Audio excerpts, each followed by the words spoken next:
Hello दोस्तों, स्वागत है आपका अपने यूट्यूब चैनल प्रतिमाज़ यूनिक डायरी में। दोस्तों, सावन का बहुत ही अच्छा सा महीना चल रहा है और इस सावन के महीने में अधिक मास भी आ गया है। तो कई लोगों को ये शिकायत होती है कि उनका कोई भी काम नहीं बनता है। जो भी काम करने जाते हैं कुछ ना कुछ उसमें दिक्कत आ जाती है। नौकरी में भी नहीं मिल रही है, तरक्की व्यापार कुछ भी करने जा रहे हैं तो काम अटक जाता है, धन संपदा की कमी रहती है। ऐसी सब जो भी समस्याएं हैं तो आपको ये उपाय करना है। ठीक है, इसके लिए क्या करना है, आपको कोई भी एक अनाज ले लीजिए, गेहूँ या फिर दाल, चना, मूंग, कुछ भी एक अनाज ले लीजिए जो आपको इजीली अवेलेबल हो। वो एक अनाज ले लीजिए। गेहूँ ज़्यादा आसानी से मिल जाता है तो गेहूँ है, नहीं तो अगर आपको मूंग या चना मिल जाए या दाल जो भी मिलता है वो आप ले लीजिएगा। आप क्या करना है, आपको वो सामान आप एक कटोरी में रख लीजिएगा। उसके बाद शाम के समय चतुर्थी तिथि के दिन, गणेश चतुर्थी पड़ती है हर महीने में, आपको चतुर्थी तिथि के दिन शाम के समय पर चंद्रदेव के दर्शन करने हैं। दर्शन करने के बाद थोड़ा सा जल भी उनको अर्पित करना है, जल चढ़ाना है। जैसे हम शाम को पूजा करते हैं चंद्रमा की, उसी तरह से हमको पूजा करनी है और जल चढ़ाना है।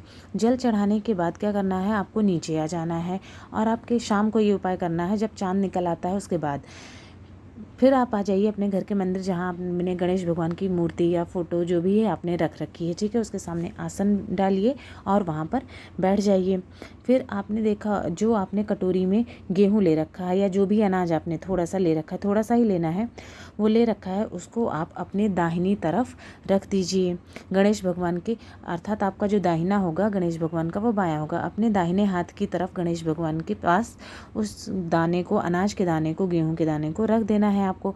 और बाईं तरफ क्या करना है, आपको एक दीपक जलाना है, गोल बत्ती का और घी का दीपक आपको जलाना है। ठीक है, ये दो काम कर दिया आपने। उसके बाद आप गणेश चालीसा का पाठ करना है और तब तक आपको नहीं उठना है जब तक दिया बुझ ना जाए। जब आपका दिया जो आपने जलाया है वो बुझ जाता है तब आपको उठना है वहाँ से। ठीक है, समझ में आया। अभी क्या करना है आपको, उसके बाद वो जो चावल आपने या गेहूँ जो भी लिया है वो रख रखा है, उसको आपको क्या करना है, रखे रहना है। और अगले दिन, दूसरे दिन क्या करना है, छोटी सी एक डिब्बी है जिसमें ढक्कन लगा हो, उस गेहूँ या जो भी ले रखा है उसको आपको रख देना है उस डिब्बी में भर के। और जब भी आपके घर से कोई काम, चाहे विवाह के लिए जा रहा है या नौकरी के लिए जा रहा है, व्यापार के लिए जा रहा है, किसी ज़रूरी काम के लिए जा रहा है कोई भी, तो आपको क्या करना है, उसके पॉकेट में, उसके जेब में उसको वो गेहूं के दाने आपको दे देने हैं। जिससे क्या होता है, वो जिस भी काम के लिए जा रहा है वो इंसान, उसका काम पूरा होता है। गणेश भगवान अपनी कृपा पूरी बनाए रखते हैं और वो काम पूरा होके ही लौटता है, काम बीच में नहीं रुकता है।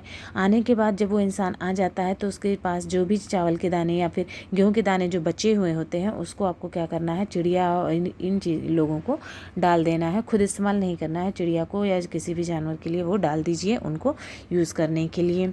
दोस्तों, ये बहुत ही आसान सा उपाय है। गणेश चतुर्थी के दिन ये उपाय ज़रूर करना चाहिए। शाम के समय चंद्रमा के उदय के बाद ये उपाय करना है।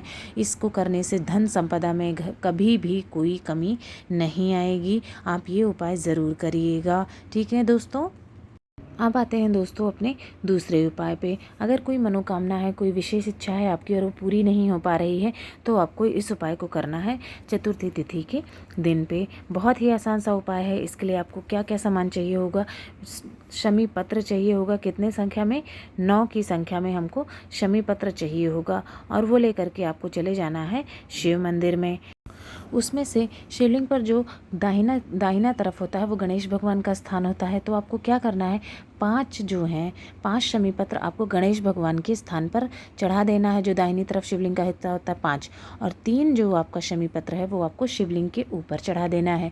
कितने हो गए टोटल, 8 शमी पत्र आपने चढ़ा दिए। अभी आपके पास 1 शमी पत्र बचा हुआ है।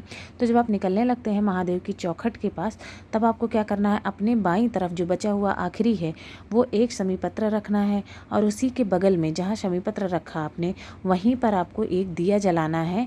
गोल बत्ती का घी का दीपक आपको जलाना। भगवान मयूर ध्वज के नाम से बड़े गणेश भगवान का बहुत ही ये प्यारा सा नाम है मयूर ध्वज।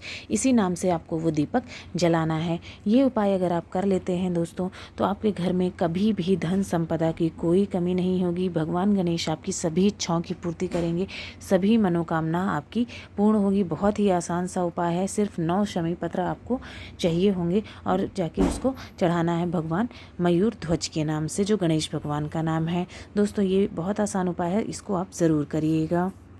चतुर्थी तिथि के दिन प्रदोष काल में अर्थात शाम के समय की पूजा में आपको ये उपाय करना है। अब आते हैं दोस्तों अपने तीसरे उपाय पर। अगर आपके चेहरे पर या शरीर पे दाग धब्बे हुए हैं, कोई ना कोई निशान बन जाता है, फोड़े फुंसी जैसी इन सब टाइप की जो समस्याएं होती हैं, कोई ना कोई पिंपल्स हैं, निशान भी दाग धब्बे बने हुए हैं, कुछ ना कुछ ऐसी समस्याएं अगर है तो आपको ये उपाय करना है।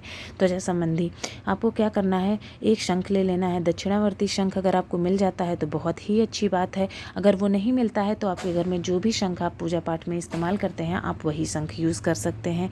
उसके बाद आपको क्या करना है दोस्तों, आपको चाहिए होगा एक पंचरत्न। पंचरत्न का जो पैकेट होता है वो आपको बहुत इजीली किसी भी पूजा पाठ की दुकान पे मिल जाएगा, वो ले लीजिएगा। और साथ में ले लीजिएगा एक तुलसी का पत्ता। ये 3 सामान की ज़रूरत आपको पड़ने वाली है। फिर आप क्या करेंगे, जो शंख आपने ले रखा है उसको क्या करना है, आपको उसमें जल भर देना है। जो आपके घर में जल होता है वही जल भर दीजिएगा और साथ साथ में जो आपने पंचरत्न पूजा की बाज़ार से ख़रीदा है वो डाल दीजिए और उसमें तुलसी का पत्ता भी आपको शंख में डाल देना है।